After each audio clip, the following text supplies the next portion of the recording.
जब सृष्टि के संतुलन पर संकट मंडराने लगा, जब देवता हार चुके थे और असुरों का अत्याचार बढ़ चुका था, तब स्वयं भगवान को धारण करना पड़ा एक ऐसा रूप जिसने पूरी सृष्टि को संभाल लिया। ये कथा है भगवान के अद्भुत कूर्म अवतार की। देवताओं की शक्ति क्षीण हो चुकी थी।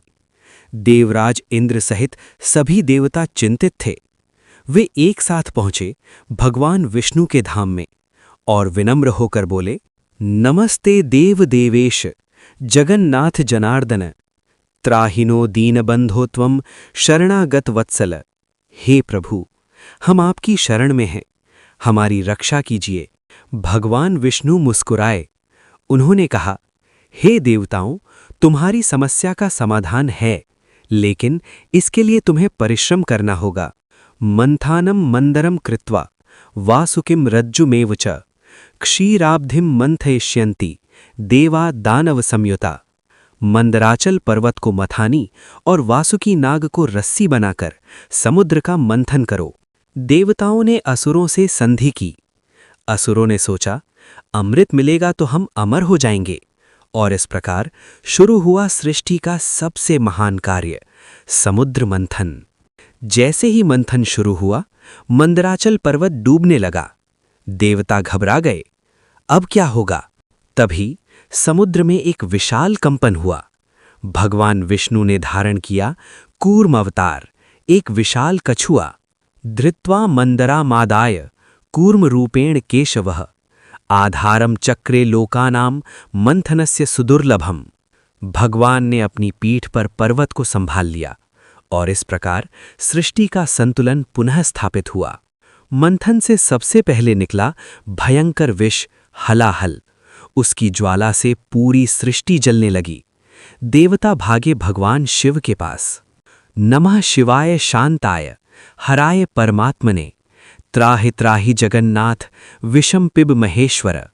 भगवान शिव ने वो विष पी लिया और बन गए नीलकंठ। धीरे धीरे समुद्र से निकले कामधेनु, ऐरावत, उच्चैश्रवा, चंद्रमा और फिर प्रकट हुई महालक्ष्मी। या देवी सर्वभूतेषु लक्ष्मी रूपेण संस्थिता, नमस्तस्यै नमस्तस्यै नमस्तस्यै नमो नमः। उन्होंने भगवान विष्णु को पति रूप में स्वीकार किया।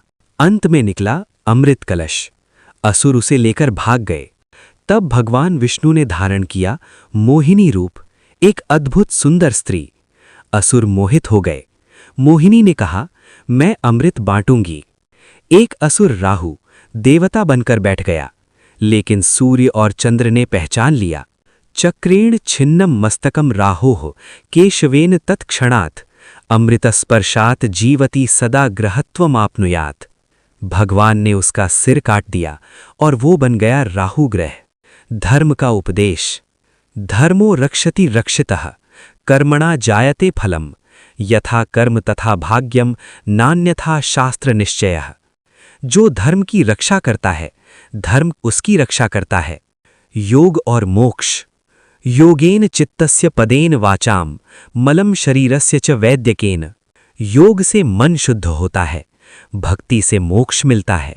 जब जब सृष्टि संकट में होती है, तब तब भगवान आते हैं, कभी राम बनकर, कभी कृष्ण बनकर और कभी एक साधारण कछुए के रूप में। यही है कूर्म अवतार का रहस्य। अगर आपको ये कथा पसंद आई तो इसे लाइक करें, शेयर करें और ऐसी ही दिव्य कथाओं के लिए चैनल को सब्सक्राइब करें।